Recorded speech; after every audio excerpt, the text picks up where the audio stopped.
আমাদের বেশি বেশি করে আলোচনা করা, শোনা, এগুলি বই পুস্তকে হাদিসের মধ্যে পড়া, এগুলি আমাদের উম্মত হিসাবে আমাদের ন্যূনতম হলেও দায়িত্বের মধ্যে পড়ে। কারণ যেই নবীর অনুসরণে আমরা নামাজ আদায় করি, হজ, জাকাত ইত্যাদি ধর্মীয় কাজগুলি আমরা করে থাকি, সেই নবীর জীবনী সম্পর্কেই যদি না জানি, এর থেকে বড় বোকামো আর কিছু হতে পারে? কিছু হতে পারে না। বাপ দাদা রেখে গেছেন জমি জায়গা, অর্থ করি সব রেখে গেছেন, দাদার নামটাই আপনি জানলেন না। দাদার নাম কি? দাদার নাম মনে নাই। তো এরকমটা যদি হয়, দাদার রেখে যাওয়া সয় সম্পত্তির আসল উত্তরাধিকারী কি আপনি হতে পারলেন? যোগ্যত্ব শুরু হতে পারলেন না। বাবা সম্পর্কে কোনো ধারণাই নেই, তার বাপকে, বাবার নাম কি, বাবা কি করতো, মানে বাপ সম্পর্কেও তার কোনো ন্যূনতম ধারণা নাই। তো এরকমটা যদি হয়, তো এটা তো বাবার অযোগ্য একটা সন্তান, কুলাঙ্গার সন্তান, যে বাপ সম্পর্কেও সঠিক ধারণা রাখে না। তো নবী হিসাবে তিনি আমাদের, নবী মানে হচ্ছে পিতৃতুল্য, তিনি তো নবী, তার সম্মান সবার উপরে।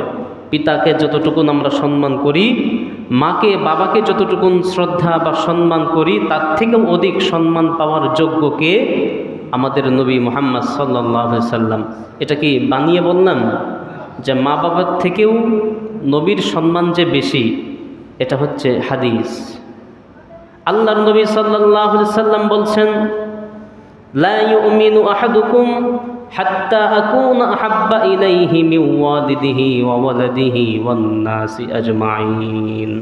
হযরতে ওমর রাদিয়াল্লাহু তাআলা আনহু, তাকে একবার নবীজি ডেকে বললেন যে, ওমর, তুমি আমাকে কতটুকু ভালোবাসো, আমাকে কতটুকু মহব্বত করো বলো।